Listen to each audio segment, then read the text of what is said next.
فرشتوں نے ان کی روح قبض کی، غسل دیا، کفن پہنایا، خوشبو لگائی اور آپ کی قبر کھودی اور لحد تیار کی۔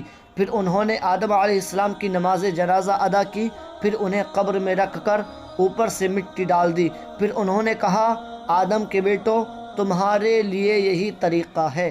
حضرت آدم السلام علیکم دوستو، کیسے ہیں آپ لوگ؟ امید کرتا ہوں آپ سب بہت اچھے ہیں۔ پھر سے سواگت ہے یوٹیوب چینل سالم اشرفی آفیشیل میں۔ تو جیسا کہ آپ نے ابھی سنا، آپ نے ابھی حابیل اور قابل کا قصہ سنا۔ آئیے آگے کی بات شروع کرتے ہیں۔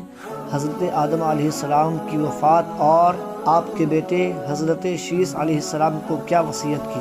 تو چلیے ویڈیو کو شروع کرتے ہیں۔ حضرت شیث کا مطلب ہے اللہ کا دیا ہوا تحفہ۔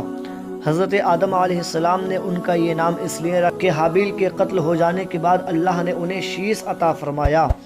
محمد بن اسحاق رحمۃ اللہ تعالی علیہ نے فرمایا، جب حضرت آدم علیہ السلام کی وفات کا وقت قریب آیا تو آپ نے اپنے بیٹے شیث کے حق میں وصیت کی، انہیں رات اور دن کے اوقات میں ادا کی جانے والی عبادات کی تعلیم دی اور انہیں بتایا کہ ایک طوفان آنے والا ہے۔ کہتے ہیں کہ آج کل جتنے انسان موجود ہیں ان کا نسب شیث علیہ السلام تک پہنچتا ہے۔ حضرت آدم علیہ السلام کے دوسرے بیٹوں کی اولاد ختم ہو چکی ہے، واللہ عالم۔ جب آدم علیہ السلام فوت ہوئے تو جمعے کا دن تھا، تشریف لے کر کے گئے، یعنی کہ آپ کا وصال ہوا تو وہ دن بھی جمعے کا تھا۔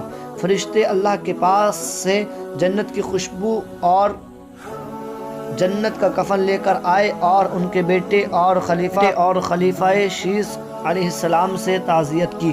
حضرت ابی بن کعب رضی اللہ تعالی عنہ سے روایت ہے کہ انہوں نے فرمایا، جب حضرت آدم علیہ السلام کا وصال کا وقت قریب آیا، انہوں نے اپنے بیٹوں سے فرمایا، بیٹوں، میرا جنت کے پھل کھانے کو جی چاہتا ہے۔ وہ تلاش کے لیے کھڑے ہوئے، انہیں سامنے سے فرشتے آتے ملے جن کے پاس آدم علیہ السلام کا کفن اور خوشبو تھی اور ان کے پاس کلہاڑے اور ٹوکریاں بھی تھیں۔ انہوں نے کہا، آدم کے بیٹوں، تمہیں کس چیز کی تلاش ہے؟ یا کہا، تم کیا چاہتے ہو اور کہاں جا رہے ہو؟ انہوں نے کہا، ہمارے والد صاحب بیمار ہیں اور جنت کے میووں کی خواہش رکھتے ہیں۔ فرشتوں نے کہا، واپس چلے جاؤ، تمہارے والد کا وصال ہونے والا ہے۔ فرشتے جب آدم علیہ السلام کی روح قبض کرنے کے لیے آئے تو حضرت حوا رضی اللہ تعالی عنہا نے انہیں دیکھ کر پہچان لیا، وہ آدم سے چمٹ گئیں۔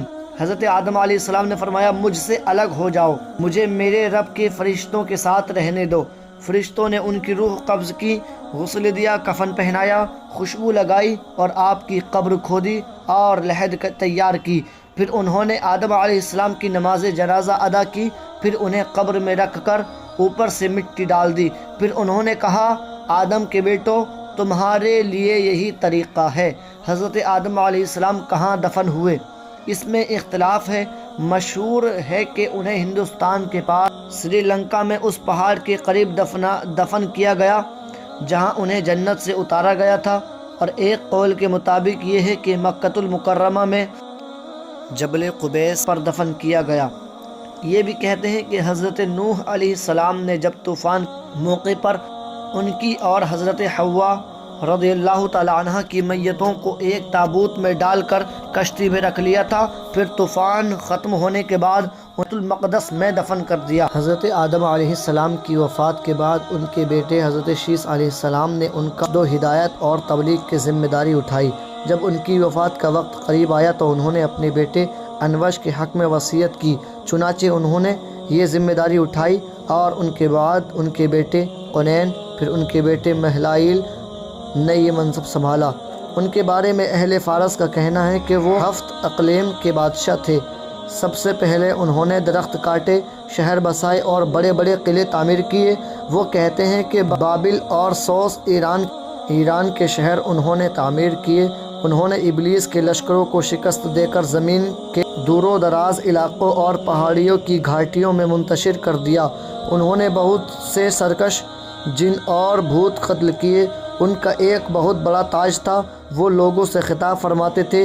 ان کی حکومت 40 سال قائم رہی۔ ان کی وفات پر ان کے بیٹے یرد نے ان کا منصب سنبھالا۔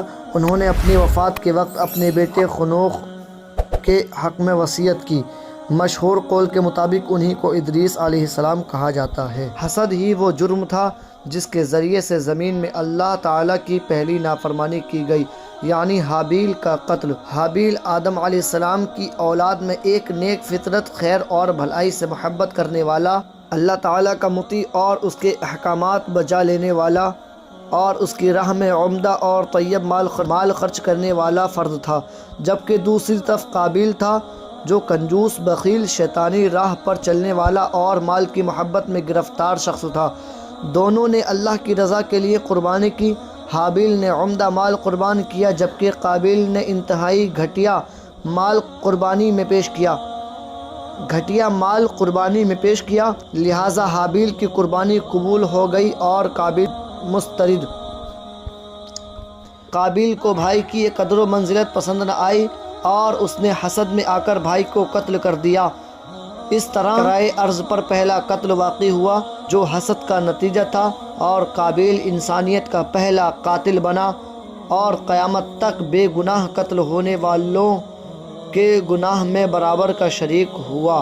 جب سے شیطان نے آدم علیہ السلام اور ان کی اولاد کے ساتھ جنگ کا اعلان کیا ہے، اس وقت سے نیکی اور بدی، بھلائی اور برائی کے درمیان کشمکش جاری ہے۔ شیطان اپنے لاؤ لشکر کے ساتھ رات دن بنی آدم کو گمراہ کرنے، انہیں اپنے رب کا نافرمان بنانے، برائی میں ملوث کرنے، نیکی سے دور اور بدی میں مبتلا کرنے کے لیے سرگرم ہے۔ حضرت آدم علیہ السلام کے قصے سے بنی آدم کو ان مشکلات کا حل میسر آتا ہے، وہ ہے توبہ استغفار۔ جس طرح حضرت آدم اور حضرت حوا مکر کا شکار ہوئے، اسی طرح ان کی اولاد بھی شیطان کے فریب میں آ سکتی ہے، لہٰذا انہیں بھی اپنے اس مرض کا علاج اس طرح کرنا چاہیے جس طرح ان کے والدین نے کیا تھا۔ وہ روتے ہوئے، گڑ گڑاتے ہوئے اپنے رب کی طرف متوجہ ہوئے، جیسے کہ قرآن پاک میں ہے، ربنا ظلمنا انفسنا وان لم تغفر لنا وترحمنا لنکونن من الخاسرین۔ اے ہمارے رب، ہم نے اپنا بڑا نقصان کیا، اور اگر تو ہماری مغفرت نہ کرے گا اور ہم پر رحم نہ کرے گا تو واقعی ہم نقصان پانے والوں میں سے ہو جائیں گے۔ اب آگے کا جو بیان ہوگا، اب یہیں پر حضرت آدم علیہ السلام کا قصہ ختم ہوتا ہے۔ آپ نے پورا سنا اسٹیپ بائی اسٹیپ، اور جن لوگوں نے نہیں سنا میں ان سے گزارش کروں گا کہ وہ پچھلے ایپیسوڈ دیکھ، جنہوں نے نہیں سنا وہ پیچھے جا کر کے سن سکتے ہیں۔ اب آگے کا جو بیان ہوگا وہ حضرت اسحاق اور حضرت یعقوب علیہ السلام کے بارے میں ہوگا، کہ کس طرح حضرت اسحاق کی زندگی رہی اور حضرت یعقوب جو کہ حضرت یوسف علیہ السلام کے باپ ہیں۔ تو چلیے دوستو، ملتے ہیں بہت جلد اگلے ویڈیو میں، تب تک کے لیے خدا حافظ۔